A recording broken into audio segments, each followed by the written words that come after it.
मेरे प्यारे दोस्तों, कैसे हो आप सब। स्वागत है आप सभी का आपके अपने यूट्यूब चैनल ऑनलाइन पे। दोस्तों आज का लेक्चर जो कि होगा आपका कौन सा, economics intermediate micro economics first, जो कि थर्ड सेमेस्टर एनईपी 2023 आपका 31 तारीख को पेपर होगा। हो सकता है आपको 31 तारीख को किसी बच्ची का बाद में हो, बट जिसका भी 31 तारीख को एग्जाम है उसके लिए ये वीडियो रहने वाली है। यही आएगा बस पेपर में। जो मैं आपको इसके अंदर इंपॉर्टेंट क्वेश्चन बताने वाला हूं, उन इंपॉर्टेंट क्वेश्चंस को पढ़ लेना और उसके बाद में आपको कुछ भी पढ़ने की जरूरत नहीं रहने वाली है, क्योंकि ये वीडियो आप लोगों के लिए ब्रह्मास्त्र होने वाली है। तो बिना किसी देरी के साथ में इस वीडियो को शुरू करते हैं। बट आप लोगों से रिक्वेस्ट है कि इस वीडियो को आपको टिल द एंड वॉच करना पड़ेगा, ताकि आपको हर एक पैटर्न, हर एक क्वेश्चन अच्छी तरह से समझ में आ जाए। तो चलिए मेरे प्यारे दोस्तों, वीडियो को शुरू करते हैं। और अगर आप लोग हमारे चैनल पर पहली बार है तो प्लीज चैनल को अब भी सब्सक्राइब कर देना, साथ में बेल आइकन को ऑन कर देना और वीडियो को लाइक करके हर जगह शेयर कर देना। मेरे प्यारे दोस्तों, ये रहा आपके सामने 10 ईयर 2020 का। यहाँ पर क्या लिखा हुआ है, 2020 का सेमेस्टर थर्ड का है, इकोनॉमिक्स का। ठीक है, जिस भी बच्चे ने इस पूरी वीडियो को, क्या कह रहा हूँ, पूरी वीडियो को टिल द एंड वॉच कर लिया है, वो 100% अपना पेपर अच्छा कर आएगा। ठीक है, तो देखिए यहाँ पर पहले क्वेश्चन की अगर हम बात करें, पहला क्वेश्चन क्या बोला गया है, पहला क्वेश्चन जरा ध्यान से देखना। पहला क्वेश्चन जरा ध्यान से देखना आप लोग। यहाँ पर क्या बोला गया है, पहला क्वेश्चन, उपयोगिता के विभिन्न प्रकार को समझाइए। बेहद ही ज्यादा इंपॉर्टेंट प्लस वीआईपी क्वेश्चन है वाला दोस्तों, याद रखना, इसको ट्रिपल स्टार लगा लो इस वाले क्वेश्चन के ऊपर। ठीक है, चलिए जो सॉल्यूशन इसमें इसका दिया हुआ है ना, वही सॉल्यूशन आपको पेपर में लिखना है, उससे ज्यादा बाहर नहीं लिखना है। हाँ, हालांकि अगर आपको क्वेश्चन याद नहीं हो रहा, कुछ नहीं करना, आपको लिख के प्रैक्टिस करनी है, आप जल्दी से याद कर लोगे। अब आप लोग यहां पर देखिए सेकंड क्वेश्चन देखिए। सेकंड क्वेश्चन क्या लिखा है, इंपॉर्टेंट रहने वाला है, बहुत ज्यादा इंपॉर्टेंट है। सीमांत उपयोगिता हांस के नियम के अपवाद अथवा सीमाओं को समझाइए। देखिए दोस्तों, ये मैं जितने भी क्वेश्चन बता रहा हूं ना, ये सारे क्वेश्चन आपका हर एक पेपर में आपको रिपीटेड मिलने वाले।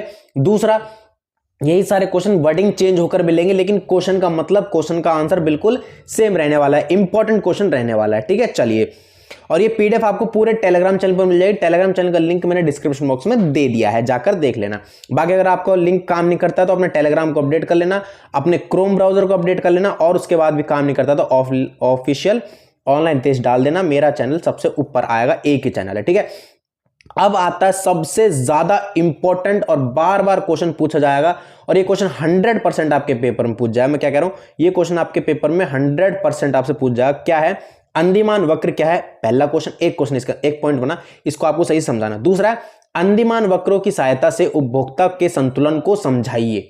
समझ में आई बात। चलिए आगे बात करते हैं। इसका सेकंड पॉइंट देखिए, यहां पर इसी का सेकंड पॉइंट क्या है, तटस्थता वक्र विश्लेषण की सीमाओं को स्पष्ट कीजिए। ठीक है, चलिए यहां पर तीसरा पॉइंट है इसका, तटस्थता वक्र विश्लेषण द्वारा विश्लेषण द्वारा उपभोक्ता संतुलन को समझाइए। देखिए रिपीटेड क्वेश्चन कर दिया, वहां पर तटस्थता वक्र पूछ लिया, अंदिमान वक्र को ही तटस्थता वक्र कहते हैं, ध्यान रखना इस बात का। ठीक है, चलिए फोर्थ क्वेश्चन के ऊपर आप मूव कर लेते हैं कि फोर्थ क्वेश्चन यहाँ क्या है। यहाँ पर देखो, इसको जो समझाया हुआ है, यहाँ पर इन्होंने कीमत रेखा के थ्रू समझाया हुआ है। मैं इसको समझा देता हूँ। यहाँ पर इन्होंने कीमत रेखा, ये आपकी बजट लाइन है, ये आपकी बजट लाइन है। ठीक है, ये आपका पूरा ग्राफ बन रहा है। ठीक है, तब जाके इन्होंने यहाँ पर इसको समझाया है। राइट, चलिए फोर्थ क्वेश्चन के ऊपर मूव कर लेते हैं। फोर्थ क्वेश्चन, इसको देखिए पूरा, यहाँ पर ये बजट लाइन है ना, बजट लाइन के थ्रू यहाँ पर समझाया, 1 IC 2 IC 3 IC और चौथे IC, यहाँ पर जो पॉइंट है, यहाँ पर इसका संतुलन हुआ है, ये यहाँ पर समझाया है। अलग अलग तरीकों से यहाँ पर इसमें क्वेश्चन आपसे पूछा गया कि भाई कितना आपको आता है। ठीक है, फोर्थ क्वेश्चन देखिए, फोर्थ क्वेश्चन इंपॉर्टेंट रहने वाला, उत्पत्ति वृद्धि नियम से क्या आशय है, ये आपको समझाना है, और 100% ये क्वेश्चन आपके पेपर में आएगा। 100% ध्यान रख लेना मेरी बात को। जो ग्राफ बन रहा है, जिस क्वेश्चन में ग्राफ है आपको उस क्वेश्चन में ग्राफ बनाना है, जिस क्वेश्चन में ग्राफ नहीं है आपको फालतू में ग्राफ नहीं बनाना है, ये बात ध्यान रखना।